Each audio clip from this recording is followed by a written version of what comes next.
And it seemed for you yesterday, the pick of the speeches for you was that of the sister of Professor Mills?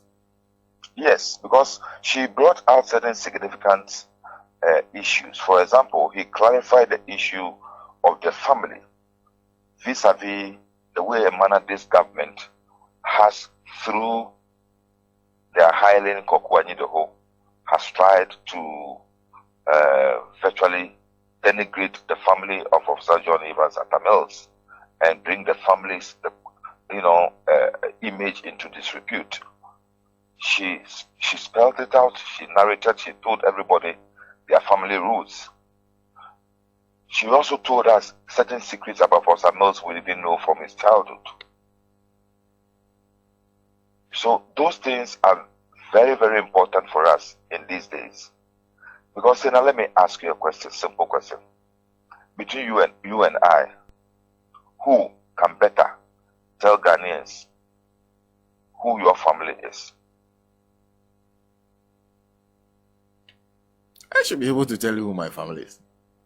Thank you.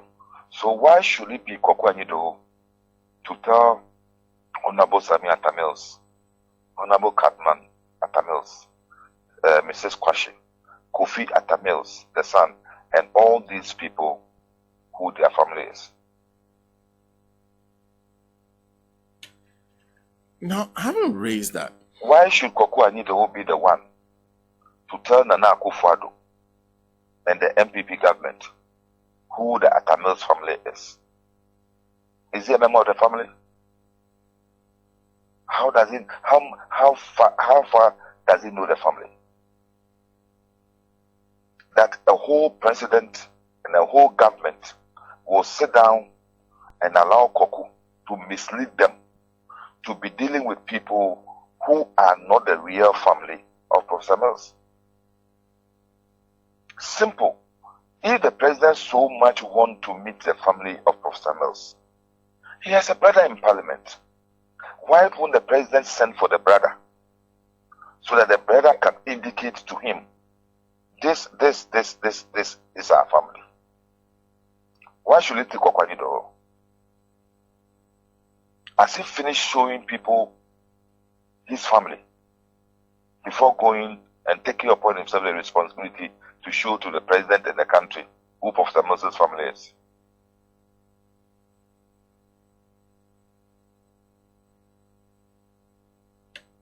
Are you suggesting? So, yes. Are you suggesting that the president has a hand in this? Oh yes, yes. The mess that is happening, the government, the president, and the government have a hand. That it is intentional. Yes, yes.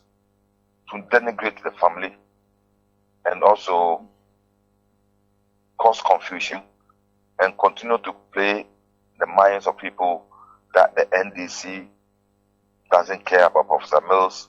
The NDC has no relationship. No, it's you not understand.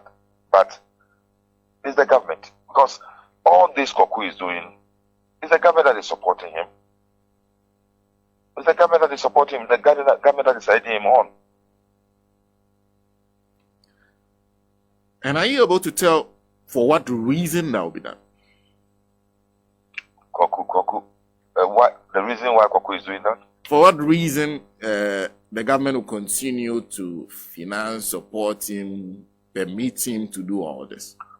Oh, because Koku has foolishly told them and made it aware to some people that President John Dramani Mahama doesn't like Professor Mills.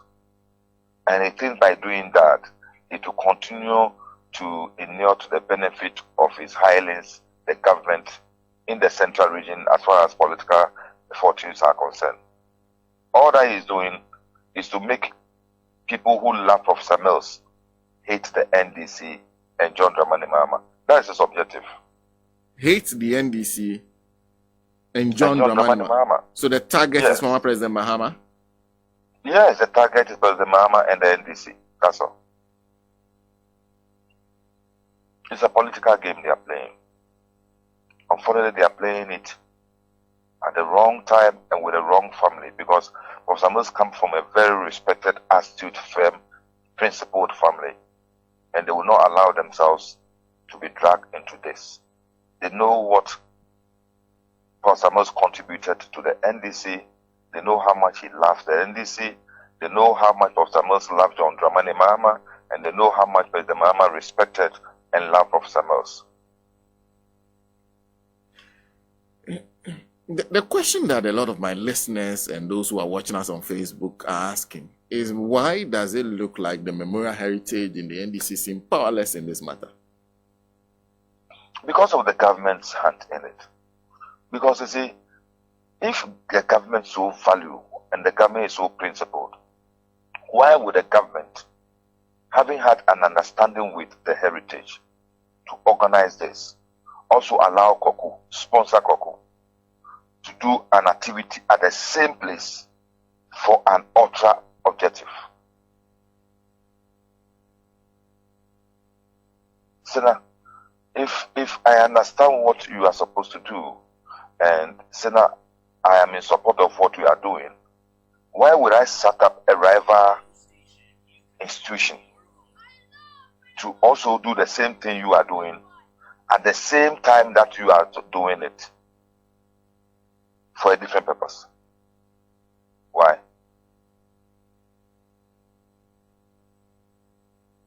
See. Anyway. So it's clear. It's clear. We know their objective and we know why they are doing this. They will not succeed. Anyway, before I let you go, I'd just like to divert your attention a little bit, because there's something that we've had a conversation. But let me say something significant here. Okay. You know, I think anyone who loves Koku should talk to Koku. His bitterness for President John Dramani Mahama and the NDC is taking him too far. It's making him insane, and he's acting in a way and manner that no rational human being will do. Making him insane. People who love him. Yes. There's too much bitterness and hatred in him that is making him act the way he's acting. And acting the way unexpected of somebody that I've admired for his intelligence and for his brilliance and the energy. It's that energy, that intelligence, that brilliance he has is being channeled in the wrong direction, just because of his hatred and bitterness for John Dramani Mahama and the NDC. So he should be advised to stop. People should advise him to reform, have deliverance, have a change of mind, purpose, heart, and be a good person for himself and his family. Because you mentioned the bitterness, you know Koku a bit well, at least from the history of you serving with him, with Professor Mills, and then subsequently...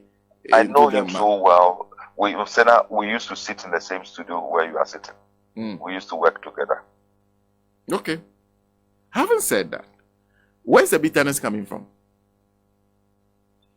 You know, there are people who have certain egos and certain pride in them. And sometimes when they are not given that sort of environment, leverage to lord their ego and pride, sometimes they become offended for no reason. There are certain people who think that they must always be allowed to do what they want and do it the way they want. And when they are not given that opportunity, they become bitter and also, let me say, angry.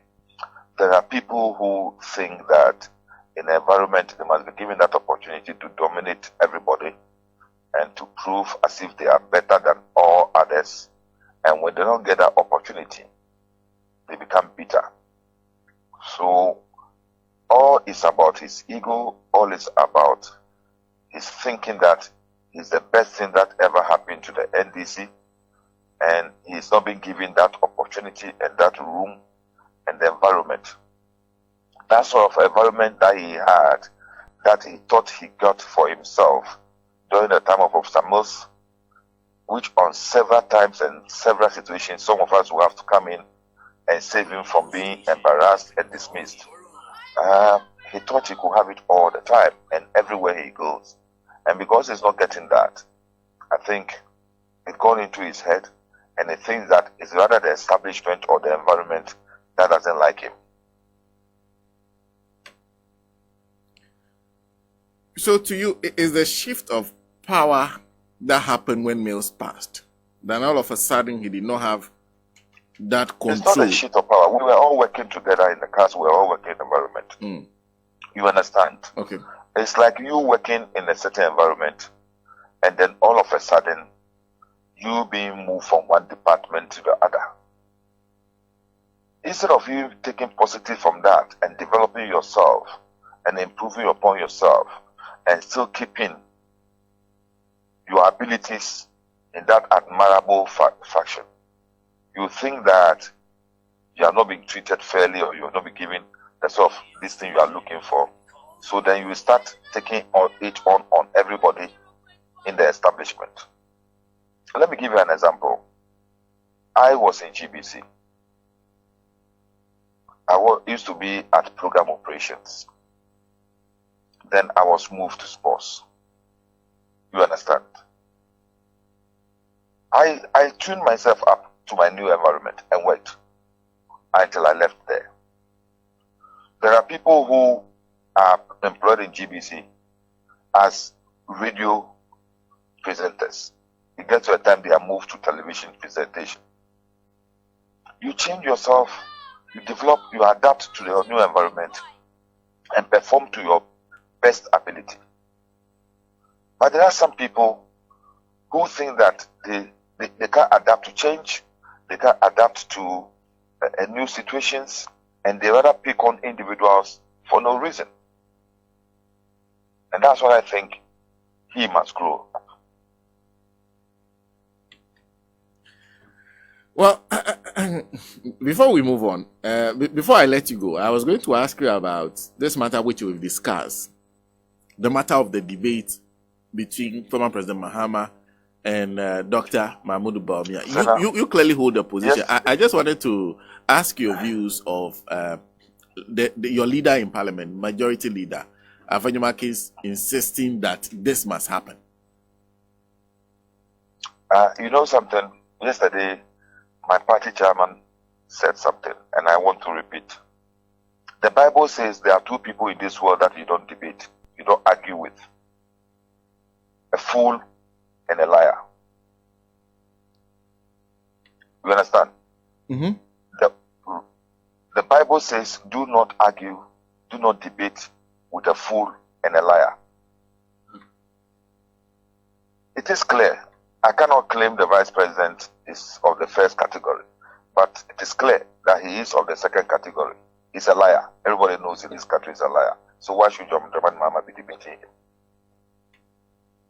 To deal with his lies.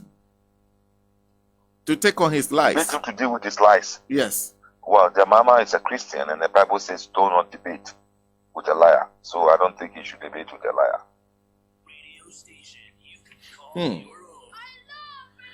But it's also that's why we are saying his level is not John Dramani Mahama's level. He says he's a mate, he's a driver's mate. John Dramani Mahama is a steady, experienced driver.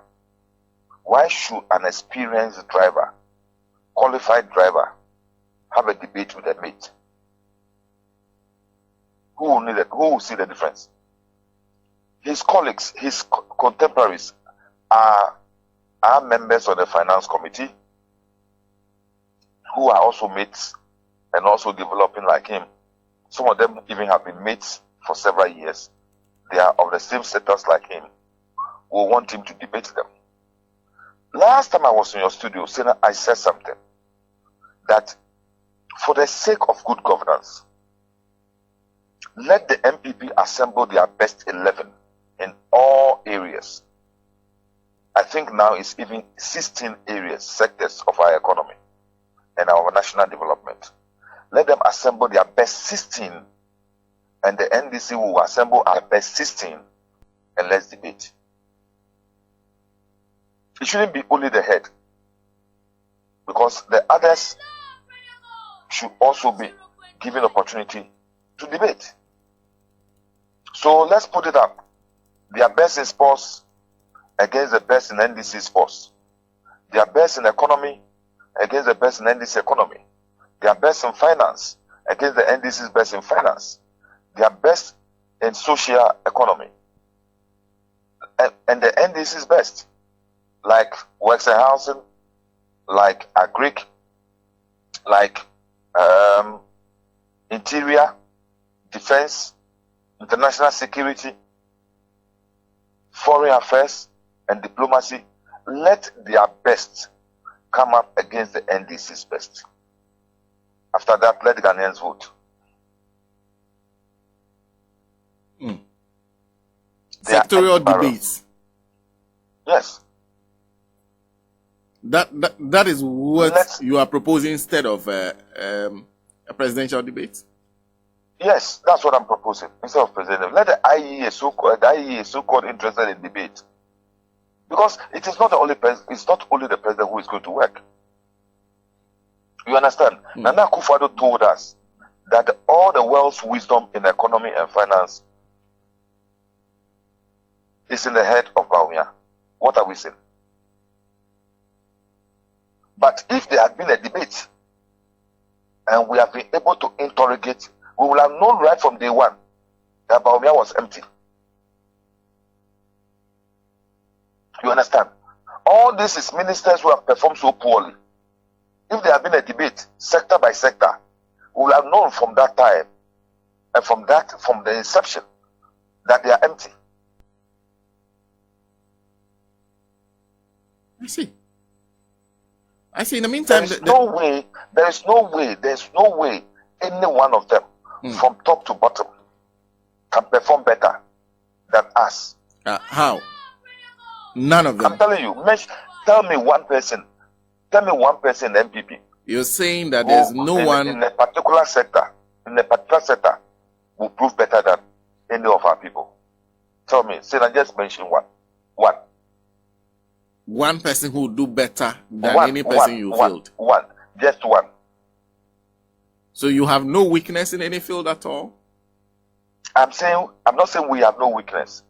Our most weak person will still be better than their best. Really?